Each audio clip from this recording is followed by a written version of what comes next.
தாமரை TV நேயர்களுக்கு வணக்கம். இன்னைக்கு நம்ம நிகழ்ச்சியில குறிப்பா தொடர்ந்து ஒரு வார காலமா அதானி குழுமம் சந்தித்து வரும் இழப்பு, எல்ஐசி இதனால பாதிக்கப்பட்டிருக்கா, உண்மையிலேயே என்ன நடக்கிறது, இது குறித்து நம்மிடையே விளக்கம் அளிப்பதற்காக 37 வருடம் அனுபவம் கொண்ட திரு சம்பத் KS அவர்கள் சார்ட்டர்ட் அக்கௌண்டன்ட். இவரை பத்தி சொல்லணும் அப்படின்னா X director Bharat dynamics limited, Ministry of Defence, Government of India, ex-member Board of Supervision, NABARD, ex-board member LIC of India, ex-director Punjab National Bank and Bank of India. So இவரை சந்திக்கலாம், என்ன நடக்கிறது இப்போ நாட்டில், பல விஷயங்களை விவாதிக்கலாம். வணக்கம் சார். வணக்கம். நிகழ்ச்சிக்கு வரவேற்கிறோம்.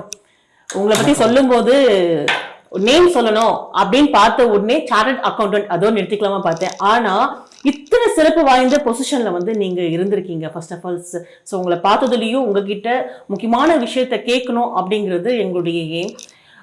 சார் இப்போ உங்களுக்கு தெரியும், அதானி குழுமம் தொடர்ந்து இப்போ ஒரு வார காலமா ஆய்வறிக்கை, யூஎஸ் பேஸ்ட் கம்பெனி ஆய்வறிக்கை வெளியே வந்த உடனே எஸ் இப்போ இழப்பை சந்திச்சுட்டு வருது.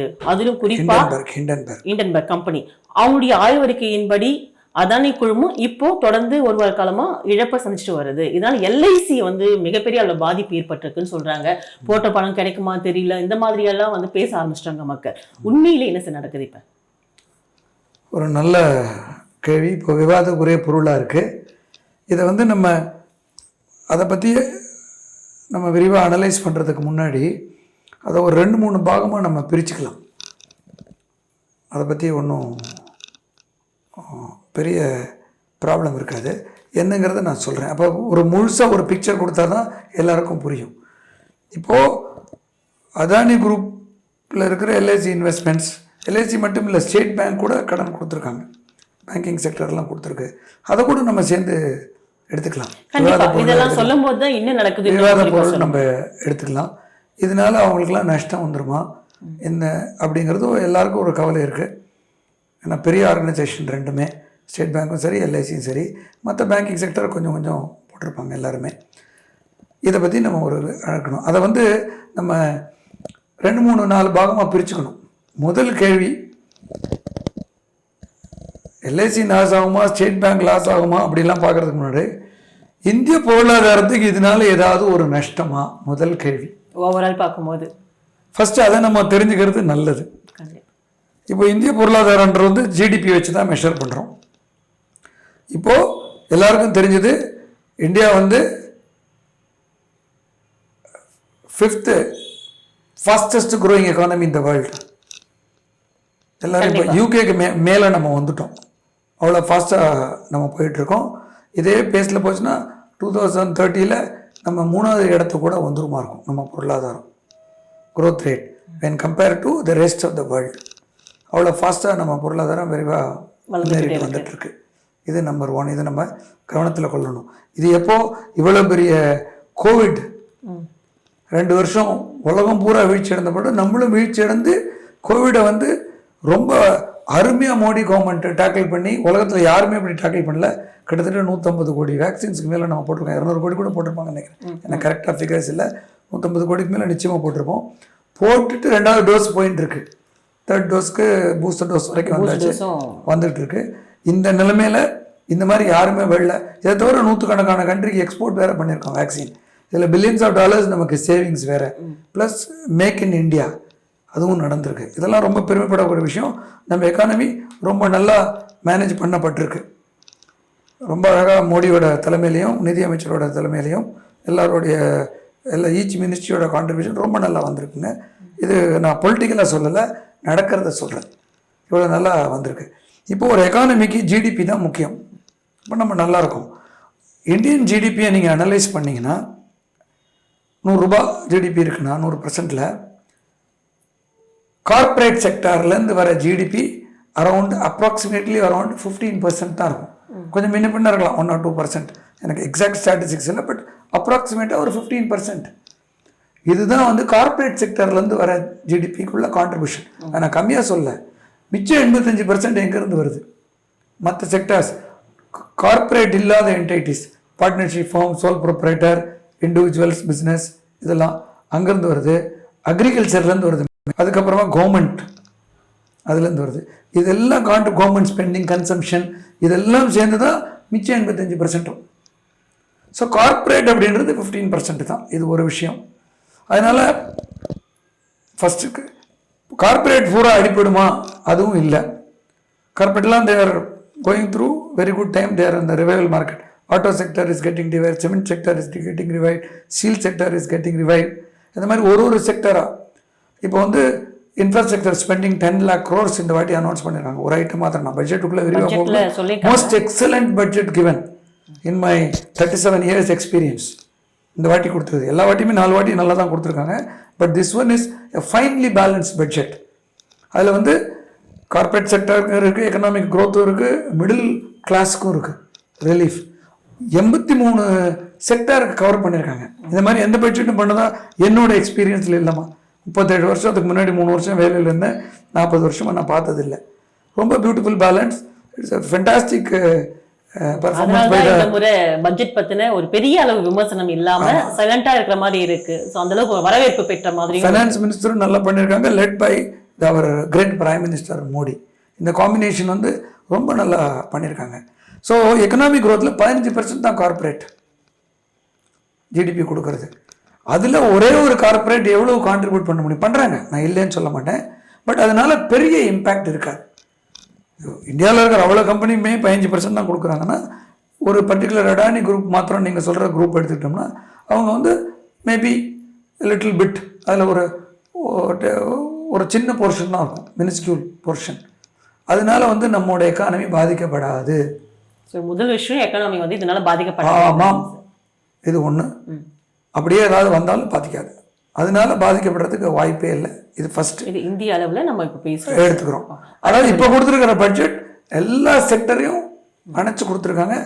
It's growth orient budget. அதை பற்றி நான் தனி செஷன் நீங்கள் விருப்பப்பட்டால் நான் பண்ண தயாராக இருக்கேன்.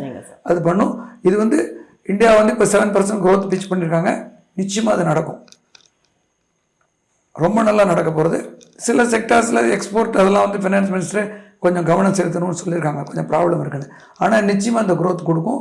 நம்ம வந்து நிச்சயமாக வேர்ல்டில் பெஸ்ட் எக்கானமிஸில் ஒன்றா கண்டினியூஸாக இருக்க போகிறோம்.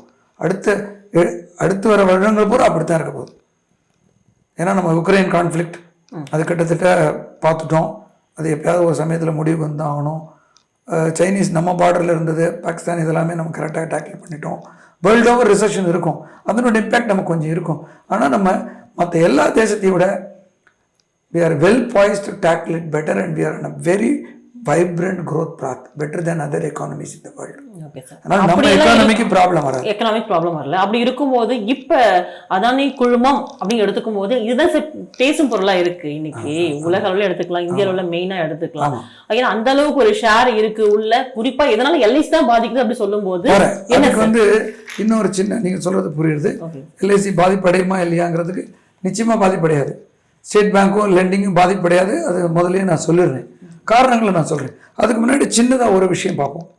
ஷேர் மார்க்கெட் ஆப்ரேஷன்ஸ்னால் என்ன? அது கொஞ்சம் நேயர்களுக்கெல்லாம் தெரிஞ்சால் நல்லது. கண்டிப்பாக உங்கள் வியூவர்ஸ்க்கு தெரியறது நல்லது.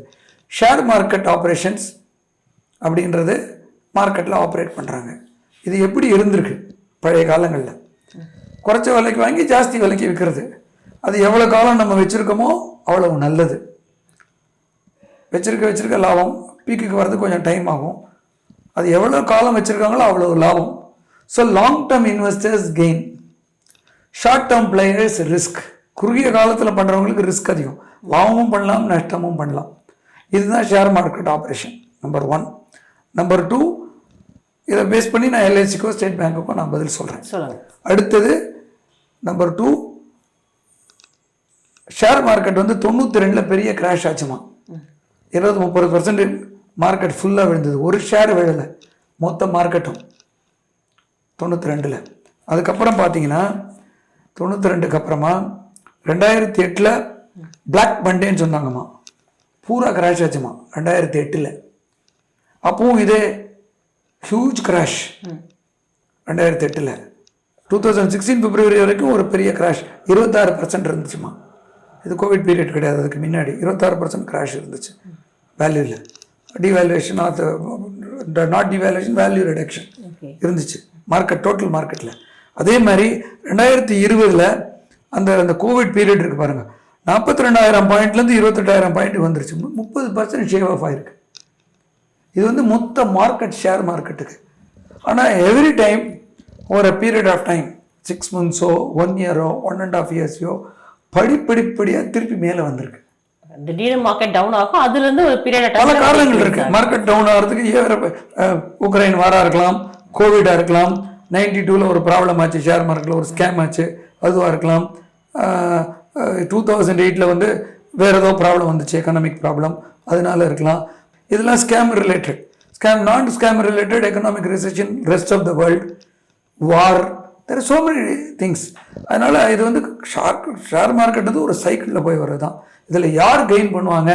பேசிக் principle, long term investors don't lose, short term investors may gain or may lose. இதுதாம்மா. அதை போல் இந்த மார்க்கெட்டும் திருப்பி மேலே வந்துடும். அடுத்தது நீங்கள் கேட்ட கேள்வி வந்து அடானி இதனால் எல்ஐசிக்கு லாஸா, ஸ்டேட் பேங்க் ஆஃப் இந்தியாவுக்கு லாஸா, பேங்கிங் குரூப்புக்கு லாஸா அப்படிங்கிற மாதிரி நீங்கள் சொல்கிறீங்க. அதுக்கு நான் வரேன். இப்போது எல்ஐசியை பொறுத்த வரைக்கும், ஸ்டேட் பேங்கை பொறுத்த வரைக்கும் ரெண்டுமே கலந்துவே நான் சொல்கிறேன். எல்ஐசி வந்து இன்வெஸ்ட்மெண்ட் வந்து ஜனவரி 27 ஒரு கிளாரிஃபிகேஷன் கொடுத்துருக்காங்க. என்ன கிளாரிஃபிகேஷன் கொடுத்துருக்காங்கன்னா, எங்களோடது வந்து 36,740 கோடி ரூபா டோட்டல் எக்ஸ்போஷர் கொடுத்துருக்காங்க. அதில் ஒரு 32,000 கோடி ரூபா அரவுண்ட் தட் அப்ராக்சிமேட் ஃபிகர் தான் அது ஈக்விட்டிஸ் ஷேர் மார்க்கெட்லேயும், மிச்சம் 4,000 கோடி ஒரு டெட் எக்ஸ்போஷராக இருக்கலாம். அது கிட்டத்தட்ட இது வந்து அவங்களோட ஓன் கிளாரிஃபிகேஷன். அதனுடைய ஜனவரி 27 பொசிஷன் படி மார்க்கெட் வேல்யூ 56,140 கோடி ரூபா. அப்படின்னா எவ்வளோ லாபம் நீங்களே பாருங்கள். கிட்டத்தட்ட 85% லாபம் இருக்குது, நஷ்டத்தில் இல்லை. இது 27 பொசிஷன். அதுக்கப்புறம் என்ன பொசிஷன் நம்ம கேட்டு தான் தெரிஞ்சுக்கணும். ஆனால் எதை நான் சொல்ல வரேன்னா, அதுக்கு முன்னாடி அதோட கூட இருந்திருக்கலாம். இவங்கெல்லாம் அது முன்னாடி கூட இருந்துச்சு, குறைஞ்சிருச்சு அப்படின்னு சொல்கிறாங்க. அதுக்கப்புறம் கொஞ்சம் குறையலாம், அப்புறம் திரும்பி ஏறலாம். ஸோ ஷேர் மார்க்கெட்டில் வந்து லாங் வாங்கினதை விட குறையில அப்படின்னு நீங்கள் சொல்ல ஒரு பாயிண்ட்டு 27 ஷேர் மார்க்கெட்டில் வந்து திருப்பி இறையும் கூடும், இது சைக்கிள்.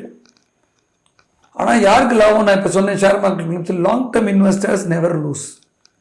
அதில் எல்ஐசியோட ஸ்ட்ரென்த்தே, for that matter not only LIC, பெரிய பெரிய கம்பெனிஸ் எல்லாமே, ஐ மீன் இன்ஸ்டிடியூஷன்ஸ் எல்லாமே, ஸ்டேட் பேங்க்கோ இல்லை இன்னும் சில பெரிய பப்ளிக் செக்டர் பேங்க்ஸோ, even private banks, very big banks like HDFC or ICICI, very big banks are there. எல்லாமே long term players most of them. அதில் ரொம்ப லாங்கஸ்ட் டேர்ம் பிளேயர் எல்ஐசி தான். ஸோ அவங்கள ஹிஸ்டாரிக் காஸ்ட்டில் வாங்கியிருப்பாங்க, அப்படி தான் வாங்குவாங்க. அதுதான் அவங்களோட policy. That's called contrarian policy. இப்போது இன்றைக்கி விட்டுருங்க, ஒரு 2008 மார்க்கெட் கீழே விழுந்தது. அப்போ பார்த்தீங்கன்னா long term players like State Bank or LIC இவங்க அப்போ போய் பர்ச்சேஸ் பண்ணுவாங்க மார்க்கெட் கீழே விழும்போது. அப்போ 2 விஷயம் ஆகும். மார்க்கெட் கீழே விழும்போது இவங்க வாங்குறதுனாலே மார்க்கெட் கொஞ்சம் மேலே போகும், ஸ்டெபிலைஸ் ஆகும். இன்னொன்று இவங்க லோ ப்ரைஸில் வாங்கியிருப்பாங்க, அது கெயின் பண்ணல. இவங்க வச்சுட்டே இருக்கும்போது திருப்பி மார்க்கெட் வருங்கும்போது இவங்க மார்க்கெட்டை ஸ்டெபிலைஸ் பண்ண ஃபேக்டர் மாத்திரம் இல்லை. ஏன்னா எதுக்காக அவங்க இன்டர்ஃபியர் பண்ணுறாங்கன்னா, பப்ளிக் நஷ்டமாயிடக்கூடாதுன்னு இன்டர்ஃபியர் பண்ணுவாங்க. அவங்களுக்கு அது எக்கனாமிக்கலி லாபமும், ஆல்சோ கமர்ஷியலி பப்ளிக்குக்கும் அது உதவி. அதுக்கப்புறம் கொஞ்ச நாள் கழிச்சு நல்ல விலையேறினோடனே எப்போ வேணுமோ அதை விற்றுருவாங்க. So LIC is a long term player. அவங்க பாலிசியே கான்ட்ரேரியன் பாலிசி, இது ஒன்று. ப்ளஸ் அவங்களோட இன்வெஸ்ட்மெண்ட் ஸ்ட்ராட்டஜி, இது investment policy guided by IRDAI guidelines till about 1 year back. இன்னி வரைக்கும் அதுதான் IRDAI guidelines, very strict. Insurance regulator 30 guidelines are very strict in investment. எல்லாம் AA ரேட்டிங் அந்த மாதிரி இந்த ரேட்டிங்ஸ் பார்த்து தான் பண்ணோம். அந்த கைட்லைன்ஸ் தவிர எல்ஐசிக்குமே ரேட்டிங்ஸ் பார்த்து தான் நம்ம போடுறோம். இது ஒரு பாயிண்ட் எல்ஐசியில். ரெண்டாவது, ஸ்டேட் பேங்க் கூட அப்படி தான், அவங்க இன்வெஸ்ட்மெண்ட்ஸ் எல்லாமே ஸ்ட்ரிக்ட் பாலிசி கைடு. இதை தவிர இப்போ எல்ஐசிக்கு அடிஷ்னல் கண்ட்ரோல் என்னன்னா செபி, பப்ளிக் இஷ்யூ வந்தப்புறம் SEBI rules guidelines. SEBI is one of the strictest regulators. So இந்த ரெகுலேஷனுக்குள்ளே ஆஸ் பர் பாலிசி தான் இன்வெஸ்ட்மெண்ட் ஆகுது. ஸோ பாலிசி வயலேஷனும் பெரிய அளவில் இருக்கிறதுக்கு வாய்ப்பு இல்லை. இருந்தாலும் இந்த கைட்லைன்ஸ் தாண்டி பண்ண மாட்டாங்க. ஏன்னா it is subject regulation of IRDAI, subject regulation of our strict regulators. Plus அதனால் அதுவும் கைட்லைன்ஸும் அவங்களுடைய ஃப்ரேம் ஒர்க் கைட்லைன்ஸும் ரொம்ப பக்கா ரூல்ஸ் அண்ட் ரெகுலேஷன்ஸ். அதுவும் கரெக்டு, அவங்களோட ஸ்ட்ராட்டஜியும் கரெக்ட். ஸோ அப்படி அதனால பார்க்கும்போது எல்ஐசிக்கு நீங்க அதை long இதோட எல்ஐசிக்கு 47 லட்சம் கோடி ரூபாய் இன்வெஸ்ட்மெண்ட்டுமா. இது வந்து 0.98% வரும். சரி, இப்போ அப்படி பார்க்கும்போது இந்த லாங் டேர்மில் இன்வெஸ்ட் பண்ணிப்பாங்க இல்லைங்களா, பல வருஷங்கள் பாண்டா போட்டுட்டு இருக்காங்க, இயர்லி பேசிஸில் கட்டிட்டு இருக்காங்க. இப்போ அவங்களுக்கு தானே ஒரு விதமான பயம் இருக்கும் மனசுல, இந்த கட்டின பணங்கள்லாம் திரும்ப வந்துருமா, இல்லை இப்போ 10 வருஷம் கட்டதுக்கு அப்புறம் கூட திரும்ப கிடைச்சிருமா, இதெல்லாம் இருக்கும் இல்லையா. ஏன்னா எல்ஐசி பத்திரிக்கை நடுவில் க்ளோஸ் பண்ண முடியாது, இந்த மாதிரியும் இருக்கு. இந்த மாதிரி பாமர மக்களுடைய மனசுல இருந்து வர கேள்வி இது, அவங்களுக்கு புரியுற மாதிரியான ஒரு சிம்பிள் கால்குலேஷன் எப்படி சார் சொல்லலாம்? சிம்பிள் கால்குலேஷன் இன்னைக்கு தேதிக்கு 27ஆம் தேதி அன்னைக்கு அது லாபமா இருந்திருக்குமா, இது ஒண்ணு. ரெண்டாவது, எல்ஐசியோட 47 லட்சம் கோடி இன்வெஸ்ட்மெண்ட்ல இது 0.98%. இன்னொன்று, இந்த ஒரு ஷேர் மட்டும் இல்லை, நிறைய வச்சிருப்பாங்க. அவங்க ஈக்விட்டி எக்ஸ்போசர் 25%. 25%. அப்போ மார்க்கெட் மொத்தமாக விழுந்ததுன்னா அந்த 25% இருக்கிறதுக்கு எல்லா இன்ஸ்டியூஷன்ஸுக்கும் விழத்தான் என்ன செய்யும். அப்போ போய் விற்க மாட்டாங்க, அவங்களால அதை ஹோல்டு பண்ண முடியும். ஸ்டேயிங் பவர், ஹோல்டிங் பவர்னு தான் சொல்கிறோம். அந்த பவர் எல்ஐசிக்கு இருக்குது. 47 லட்சம் கோடி இன்வெஸ்ட்மெண்ட். இதை தவிர நீங்கள் ஒரு கேள்வி கேட்டீங்க, பாலிசி வச்சுருக்கவங்களுக்கு என்ன ஆகும்னு. பாலிசிக்கு எல்ஐசிக்கு முக்கியமான விஷயமா சால்வன்சி ரேஷியோன்னு சொல்லுவாங்க. அது வந்து அவங்களோட ஸ்ட்ரென்த்தை சொல்கிறது. இதை நான் எக்ஸ்பிளைன் பண்ணுறது ஜனங்களுக்கு புரியுமான்னு எனக்கு தெரியல. அது வந்து 1.60ன்னு இப்போ இருக்குன்னு எல்ஐசியாக கொடுத்துருக்கு. 160% கொடுத்துருக்காங்க. அவ்வளோ சால்வெண்ட் அது அந்த பாலிசி. அதனால் இது ரொம்ப நல்ல சவுண்டாக இருக்குது, லிக்விடிட்டி இருக்குது. வருஷம் ஒரு few lakh crores is being added. Policy எடுத்துகிட்டே இருக்காங்க. ஒரு பாலிசி என்ன கேட்டிங்கன்னா இன்றைக்கே போய் யாரும் கேட்குறது இல்லை. அப்படி கேட்கவும் முடியாது இல்ல. அது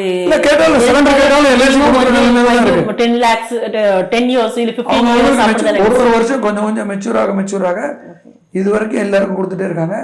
கிளைம் செட்டில்மெண்ட் ரேஷியோவும் ரொம்ப ஒண்டர்ஃபுல்லாக இருக்குது. 98% அந்த ரேஞ்சில் ரொம்ப நல்ல claim settlement ratio. Correct percentage எனக்கு இப்போ தெரியல. ரொம்ப கிளைம் செட்டில்மெண்ட் ரொம்ப நல்ல ரேஷியோ அவங்களோடது. LIC is very sound.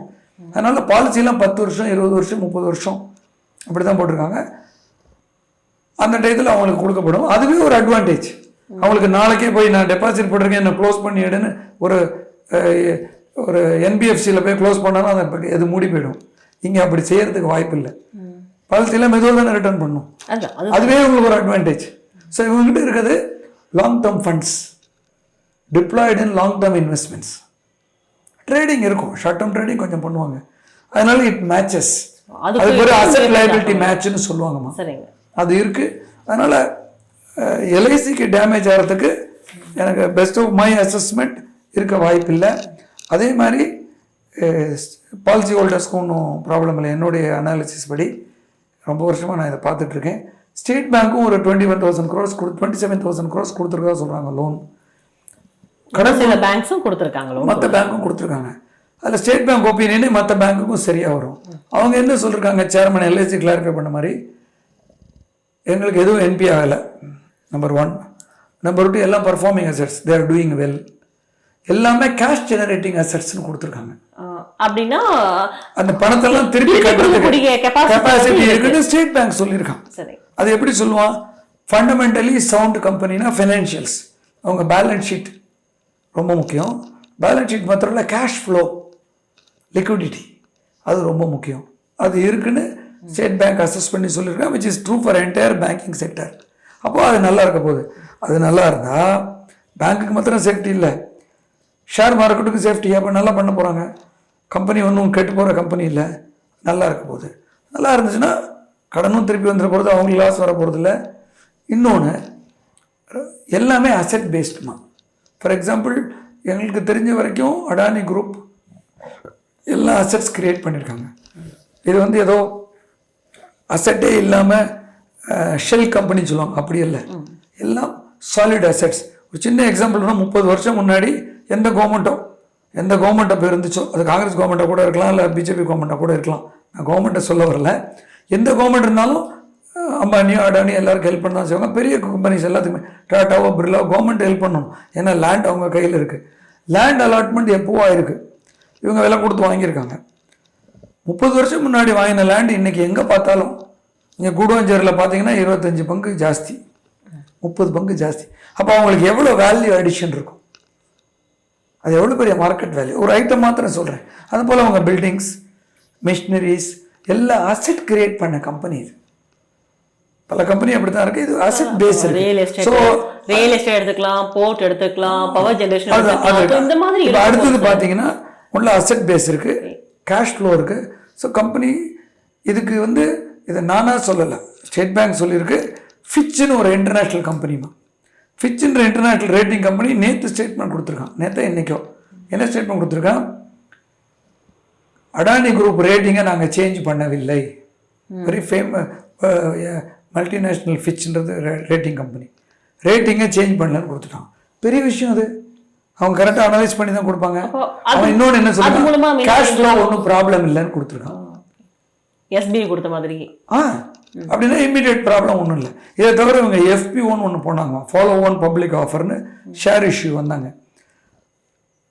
20,000 கோடி வாங்கினாங்க, ஃபுல்லாக சப்ஸ்கிரைப் ஆகிடுச்சு. 1. ஏதோ ஒரு 20,000 கோடிக்கு மேலே கொஞ்சம் வந்துருச்சுமா. அது ஒன்றும் சப்ஸ்கிரைப் ஆகாமல் இல்லை. ஆனால் அவர் என்ன சொல்லியிருக்காரு, இந்த பணத்தை நாங்கள் திருப்பி உடனே கொடுத்துருவோன்னு இருக்கார். எனக்கு தெரிஞ்சு எந்த கம்பெனியும் இப்படி பண்ண மாதிரி தெரியல. ஏதாவது 1-2 கம்பெனி பண்ணியிருக்கலாம். அப்போ 20,000 கோடி தைரியமாக கொடுத்து இன்வெஸ்டர்ஸ் சொல்றாரு அப்படின்னா அந்த அளவுக்கு அந்த பணத்தை திருப்பி கொடுக்குறாங்க. ஒன்று பணம் போட்டவங்களுக்கு சேஃப்டி, அதை அவங்க பார்த்துக்கிறாங்கன்னு தெரியுது. அந்த அளவுக்கு அவங்களுக்கு ஸ்ட்ரென்த் இருக்கு. அது ஒரு நல்ல அம்சம், பெரிய அம்சம். அது ஒரு நல்ல ஸ்டெப். இதை தவிர அந்த கம்பெனி ஸ்ட்ரென்த்னு நீங்கள் பார்த்தீங்கன்னா போர்ட்டுமா, போர்ட்டு மேடம் 30 to 35% ஆஃப் மொத்த போர்ட் கெப்பாசிட்டி அவங்க ஹேண்டில் பண்ண போகிறாங்க. அதுதான் அவங்க போர்ட்டு உண்டான அடானி போர்ட்ஸ். பெரிய பிஸ்னஸ் அது, ஃபெயில் ஆகிறதுக்கு வாய்ப்பு இல்லை அனாலிசிஸ் படியே. அதே மாதிரி ஏர்போர்ட் 20% ஆஃப் டிராஃபிக் கிட்டத்தட்ட ஹேண்டில் பண்ணுறாங்க. பாம்பே அதெல்லாம் கொஞ்சம் கணக்கு எடுத்தோம்னா 15-20% of entire traffic that there handling. அது எப்படி ஃபெயில் ஆகும்?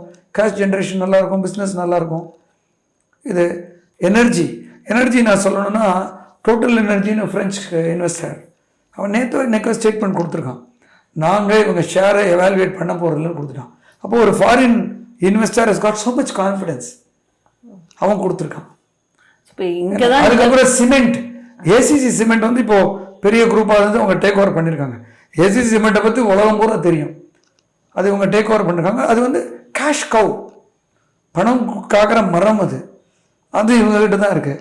அம்புஜா சிமெண்ட்டை பற்றி எல்லாருக்கும் தெரியும். இதெல்லாம் க்ரோத் ஓரியன்ட். இந்த மாதிரி வச்சுருக்கவங்க எல்லாருமே இதே மாதிரி டாட்டாவோ பிர்லாவோ ரிலையன்ஸோ 83 செக்டர் எல்லா இடத்துலையும் அட்ரஸ் பண்ணிருக்கு இந்த budget. Growth orient budget. Capex spending இந்த வாட்டி 10 lakh crores இருக்குது, போன வாட்டி 7 lakh crores. இதெல்லாம் ஸ்பெண்டிங் ஆச்சுன்னா இவங்க குரூப் மாத்திரம் இல்லை, entire industry will grow further. எல்லா இண்டஸ்ட்ரியும் ஃப்ளரிஷ் ஆக போகுது. அதில் இவங்களும் நல்லா வர போகிறாங்க. அதுக்கு உண்டான எஃபர்ட் இவங்களுக்கு இருக்கு. எல்லா பெரிய கார்ப்பரேட்ஸ் எல்லா இண்டஸ்ட்ரியும் மேல வர போகுது. அதானி ஸ்மால் ஸ்கேல் இண்டஸ்ட்ரி LICன்றது டசன்ட் மேட்டர் அப்படிங்கறீங்க. இல்ல ஸ்மால் ஸ்கேல் இண்டஸ்ட்ரி மேல வர போகுது. LICக்கு எந்த விதமான ஆபத்தும் வரதுக்கு வாய்ப்பு இல்லை. என்ன நல்லா பண்ண போறானே, ஏற்கனவே ஸ்ட்ராங்கா இருக்குன்னு ஃபிட்ச் சொல்லிட்டான். ஸ்டேட் பேங்க் லெண்டர்ஸ் சொல்லிட்டாங்க. ஸ்டேட் பேங்கே கிளாரிஃபை பண்ணிருக்கு. அதனால மார்க்கெட் ஃபிளக்சுவேஷனை வச்சு கம்பெனிஸ் இண்டிவிஜுவலா ஸ்ட்ராங்கா இருக்கா, அவங்க க்ரோத் இருக்கா, அவங்களுக்கு ரெவென்யூ இருக்கா, அவங்களுக்கு மார்க்கெட்டிங் இருக்கா, அவ்வளவுதான் பார்க்கணும். கேஷ் ஃப்ளோ இருக்கா, கேஷ் ஃப்ளோ ரொம்ப முக்கியமாக ப்ராஃபிட்டபிலிட்டியோட. நான் ப்ராஃபிட் கொண்டு வித்துடலாம், பணம் கொடுக்கணும்ல, லேட்டாக கொடுத்தேன்னா எனக்கு அடிப்படும். ஸோ கேஷ் ஃப்ளோ இருக்குது. இதை இன்டர்நெட் ஏஜென்சி சொல்லியிருக்காங்க. நம்ம ஸ்டேட் பேங்க் சொன்னது கூட விட்டுருங்க, கேஷ் ஃப்ளோ இருக்குன்னு. இன்டர்நெட் ஏஜென்சி சொல்லியிருக்காங்க. பெரிய கடுபிளான ஃபிட்ச் ரேட்டிங் அவங்களே சொல்லியிருக்காங்க. அதனால் இது வந்து LICக்கோ நம்ம லெண்டர்ஸ்க்கோ ப்ராப்ளம் வரதுக்கு வாய்ப்பு இல்லைங்கிறது தான் என்னுடைய கணிப்பு. நான் அடானியில் ஒரு ஷேர் கூட வச்சுக்கல, அடானிக்கு அட்வைஸரும் இல்லை, எனக்கு உங்களுக்கு ஒன்றும் சம்மந்தமே கிடையாது. ஒரு LIC மாதிரி ஆர்கனைசேஷனோ ஸ்டேட் பேங்க்குக்கோ சம்மந்தம் இல்லாத ஒரு ரிப்போர்ட். அது எதுக்காக ரிப்போர்ட் கொடுத்தாங்கன்ற நான் அதை பற்றி நான் கடைசியாக பேசுகிறேன். அதனால் இது எந்த பிரச்சனையும் இல்லை. கடைசியாக இது எதனால வந்துச்சு அப்படின்னு நம்ம பார்த்தோம்னா, ஹிடன்பர்க்னு ஒரு ஷார்ட் செல்லிங் கம்பெனி. ஷார்ட் செல்லிங்னா என்னமா, ஒரு ஆள் வந்து ஷேர் மார்க்கெட்டில் ஷேரே இல்லாமல், ஒரு சின்ன எக்ஸாம்பிள் சொன்னால் 1000 ரூபாய்க்கு ஒரு ஷேரை வித்துடுறது. அவங்ககிட்ட ஷேர் கிடையாது. இந்த விலை குறையும் இந்த கம்பெனிக்கு 800 ரூபாய்க்கு வரும், இல்லை 500 ரூபாய்க்கு வரும். வரும்போது அந்த ஷேரை வாங்கி அவங்களுக்கு கொடுத்துருவோம். முதல்ல எல்லாமே வித்துடுறது. இது ஒரு ஸ்பெக்குலேஷன். இது பண்ணுவாங்க. மார்க்கெட்டை பற்றி நல்லா தெரிஞ்சவங்க பீக்குக்கு போனோடனே இது ஜெனுவினாக லீகலாக பண்ணலாம். இல்லாத ஒன்று எப்படி விற்க முடியும் ஃபர்ஸ்ட்? எதுமா அது வந்து ஷார்ட் செல்லிங் அப்படின்றது அலௌடு இந்த மார்க்கெட்டில். ஆனால் அதுக்கு நிறைய ரெஸ்ட்ரிக்ஷன் இருக்கணுமா, நிறைய ரெஸ்ட்ரிக்ஷன் நம்ம மார்க்கெட்டில் இருக்குது. அப்படி ஈஸியாக பண்ண முடியாது. அப்படி பண்ணிட்டு விலை இறங்கும்னு தெரியணும் அவங்களுக்கு. ஜெனுவினாக அதை ரிசர்ச் பண்ணி வச்சுருப்பாங்க. விலை இறங்கினா அப்போ வாங்கி கொடுத்துருவாங்க. இது நார்மல். ஆனால் மேனிப்புலேஷன் ஒன்று இருக்குது. மேனிப்புலேஷன் எப்படின்னா ஒரு விலை ஏற்றிடுறது. அது இவங்க பண்ணுறாங்களா யார் பண்ணுறாங்கன்னு நான் சொல்ல வரல. சில பேர் அதுவும் அட்டம் பண்ணுவாங்க, ஏற்றிட்டு அதை விற்றுருவாங்க. அதுக்கப்புறம் அது தானாகவே கூட குறைஞ்சிரும். இது ஒரு மெத்தட். அது நிறைய ரெஸ்ட்ரிக்ஷன் செபிலாம் இப்போ வச்சுருக்காங்க. இன்டர்நெட்லாம் அதெல்லாம் எல்லோரும் பண்ணுறாங்கன்னு எனக்கு கேள்விப்பட்டிருக்கேன். ஜெனுவினாக ஏறும், சாதாரணமாக மேனிப்புலேட் பண்ணி ஏறும், அப்புறம் கீழே விழுந்துடும். அதுபோல் விலை ஏறி இருக்குது, ஜெனுவினாக ஏறி இருக்குது, அதை மேனிப்புலேட் பண்ணி கீழே கொண்டு வருது. அப்படியும் இருக்கலாம். சில பேர் பண்ணுவாங்க. அது இவங்க பண்ணாங்க ஹிண்டன்பர்க் நான் சொல்ல வரல. I'm not saying that. But இது வந்து அவங்க ஒரு ரிப்போர்ட், அவங்க வந்து ஷார்ட் செல்லர்ஸ், ஹை விலையில் வாங்கி லோ விலையில் அவங்க வந்து ஒரு ரிப்போர்ட்டும் கொடுக்குறாங்க, ரிசர்ச் ரிப்போர்ட். அந்த ரிசர்ச் ரிப்போர்ட்டுக்கு அப்புறம் கீழே விழுது. அப்போது இது வந்து டைமிங். இதை போன வருஷம் கொடுத்துருக்கலாம், அடுத்த வருஷம் கொடுக்கலாம். ஏன் இப்போ கொடுக்குறாங்க அப்படிங்கிறது எனக்கு என்னமோ அந்த டைமிங்கில் கொஞ்சம் டவுட் இருக்கணும். டைமிங் இஸ் சஸ்பெக்ட் நான் நினைக்கிறேன். அந்த டைமிங்கை நம்ம எப்படி சார் எடுத்துக்கலாம்? நீங்கள் சொல்கிற டைமிங் வந்து நெக்ஸ்ட் இயர் எலெக்ஷன் டைமிங் எடுத்துக்கலாமா, இல்லை உலக அரங்கில் இந்தியாவோட க்ரோத் அந்த டைமிங் எடுத்துக்கலாமா சார்? அம்மா இது வந்து என்ன காரணம்னு எனக்கு தெரியல. ஆனால் ஒன்று, இதுக்காக தான் அட்டென்மெண்ட் பண்ணாருன்னு என்னால் ஓப்பனாக சொல்லக்கூடிய ஆதாரம் நம்மக்கிட்ட இல்லை. ஆனால் டைமிங் நிச்சயமாக சஸ்பெக்ட்மா. ஆனால் ரெண்டு விஷயம் என்னால் சொல்ல முடியும். ஒன்று வந்து very big industrial players internationally, ஃபார்மாவாகட்டும், டிஃபென்ஸ் செக்டர் ஆகட்டும், அந்த மாதிரி நிறையா. அதில் வந்து ஆத்ம நிர்பார திட்டம்னு சொல்லி நம்ம சுயசார்புக்கு மூவ் பண்ணிகிட்டு இருக்கோம். அது வந்து பெரிய பிளேயர்ஸ் இன்டர்நெட்டுக்கு பிடிக்காமல் இருக்கிறதுக்கு வாய்ப்பு இருக்குது. நம்மளோட க்ரோத் ஸ்டோரி அண்டு நம்ம நெய்பர்ஸ்க்கும் க்ரோத் ஸ்டோரி. நெய்பர்னா அண்டை நாடுகள், அவங்களுக்கு நம்ம க்ரோத் ஸ்டோரி பிடிக்காமல் போகிறதுக்கு வாய்ப்பு இருக்குது. அதில் மிகப்பெரிய நாடே ஒன்று பக்கத்தில் இருக்குது, அவங்களுக்கும் நம்மளுடைய க்ரோத் ஸ்டோரி தேவையில்லாமல் இருக்கலாம். ஸோ இவங்க யாருமே நம்ம க்ரோத்தை விரும்பாத ஒரு செக்டர் இருக்குது. அது உலகத்தில் ஏற்க தான், எல்லோரும் காம்படிஷன் தானே. இதெல்லாம் முறியடித்து வர்றது தான் ஒரு தேசம். முறியடித்து எல்லா தேசமும் வந்திருக்காங்க, நம்மளும் வருவோம். ஆனால் அதுக்கு இதுக்கும் டைரக்ட் சம்மந்தமாக எனக்கு தெரியல. ஆனால் இந்த ஹிண்டன்பர்க் ரிப்போர்ட்னால நம்ம எக்கானமி குறைஞ்சு போகுமா? போகாது. இது வந்து இன்னைக்கு கூட ஃபினான்ஸ் செக்ரட்டரி சோமநாதன் ஒரு ஸ்டேட்மெண்ட் கொடுத்துருக்காரு. It's a strong in the tea கப்னு கொடுத்துருக்காரு. அவ்வளோதான். அது நம்ம மார்க்கெட் பெருசு, நம்ம எக்கானமி பெருசு, எல்ஐசி இன்வெஸ்ட்மெண்ட்ஸ் பெருசு, எல்லாமே என்னோட நோக்கில் இது ஒரு டெம்பரரி ஃபால். மற்றபடி இது எல்லாமே ரொம்ப சேஃபாக இருக்குது அப்படிங்கிறது தான் என்னுடைய சார். இப்போ இங்கே ஆசா வந்து லிஸ்ட் அவுட் பண்ண சில பாயிண்ட்ஸ் வந்துட்டு இன்னும் கொஞ்சம் நீங்கள் எக்ஸ்பிளைன் பண்ண நல்லா இருக்கும்னு நினைக்கிறேன். இல்லை, உலக அரங்களை பார்க்கும்போது பிரதமர் அவர்களும் சரி வலிமை மிக்க தலைவராக பார்க்கப்படுது. அதே மாதிரி இந்தியாவும் வளர்ச்சி பாதையை நோக்கி போய்கிட்டு இருக்கு. ஸோ இப்படியே போனால் நீங்கள் ஃபஸ்ட்டு ஸ்டார்டிங்லேயே சொல்லிட்டீங்க, மிகப்பெரிய இடத்துக்கு கிட்டத்தட்ட உலக அளவில் 3வது இடத்துக்கு இந்தியா வரும் அப்படின்னு சொல்லியிருக்கீங்க. இதெல்லாம் கீ ஃபேக்டர்ஸை வச்சு பார்க்கும்போது இந்த மாதிரி விஷயங்கள் தான் கையில் எடுப்பாங்களா, எடுக்கிறதுக்கான வாய்ப்பு இருக்கா அப்படின்னு ஒரு கேள்வி வருது இல்லை சார்? வெளிநாடுகளில் இருந்து இருக்கக்கூடிய நிறுவனங்கள். அம்மா இது வந்து ஒரு சஸ்பிஷன் தான்மா. Timing is suspect. ஏன்னா ஹிண்டன்பர்க் இந்த மாதிரி நிறைய ரிப்போர்ட் கொடுத்துருக்காங்க, நிறைய ரிப்போர்ட் பாஸ்டில் கொடுத்துருக்காங்க. அது அவங்க ரிசர்ச் கம்பெனி கொடுக்குறாங்க. ஆனால் அவங்களே ஷார்ட் செல்லர்ஸாக இருக்கவே அவங்க வியாபார நோக்கில் கொடுத்துருக்கலாமோ அப்படிங்கிற ஒரு சஸ்பிஷன் அது ஒன்று இருக்குது எனக்கு. இந்த நேரத்தில் ஏன் கொடுக்குறாங்க அப்படிங்கிறதுக்கு ஒரு சஸ்பெக்ட் தான். இது வந்து எந்த காரணத்துக்காக கொடுத்தாங்கன்னு நம்ம ப்ரூவ் பண்ணால் தான் தெரியும். இதுக்கு பின்னாடி யார் இருக்காங்க, இது ஏன் செய்யப்பட்டது, ஏன் இந்த டைமிங்கை சூஸ் பண்ணியிருக்காங்க, இந்த நேரத்தில் இவங்க இதை கொடுக்கணும். அது வந்து ஒரு அதுவும் அதானி குழுமம் அப்படின்னு ஒரு டவுட் வருது இல்லை சார்? ஒரு டவுட் வரதுக்கு காரணங்கள் இருக்குமா? அதனால் அதை வந்து நம்ம பொலிட்டிக்கலாக இதை நான் டிபேட் பண்ண விரும்பலை. ஆனால் இது வந்து டைமிங் நிச்சயமாக சஸ்பெக்ட் தாம்மா. ஆனால் ப்ரொஃபஷனலாக இதை அனலைஸ் பண்ணால் பல ஆங்கிளில் என்னால் அறிவிட்டு சொல்ல முடியும். எல்ஐசிக்கு எந்த ப்ராப்ளம் கிடையாது, ஸ்டேட் பேங்க் எந்த ப்ராப்ளம் கிடையாது. ஒரு period of time it will be set right. அந்த டயத்தை வந்து அந்த டயத்தில் யாரும் ஒன்றும் அஃபெக்ட் ஆகிட மாட்டாங்க. அப்படி பார்க்கும்போது இந்த ஆய்வறிக்கை கொடுத்த இந்தியன் பேங்க் இந்த நிறுவனத்தை பற்றி ரிசர்ச் பண்ணும்போது ஒரு 5 எம்ப்ளாயிஸ் தான் இருக்காங்க அப்படின்ற மாதிரியும், அதுவும் எங்கேருந்து அப்படி ஆரிஜின் பார்க்கும்போது அன்னோன் அப்படிங்கிற மாதிரியும் ஒரு இந்த மாதிரி விஷயங்களும் பார்க்கப்படுது இல்லை. அப்போ இது நம்பகத்தன்மை அப்படி எடுத்துக்கும் போது எப்படி சார் அவங்க நிறைய ரிப்போர்ட் கொடுத்துருக்காங்க, நிறைய ரிப்போர்ட் ஃபாரின்லேயும் கொடுத்துருக்காங்கம்மா. அவங்க நோன் ஷார்ட் செல்லர்ஸ்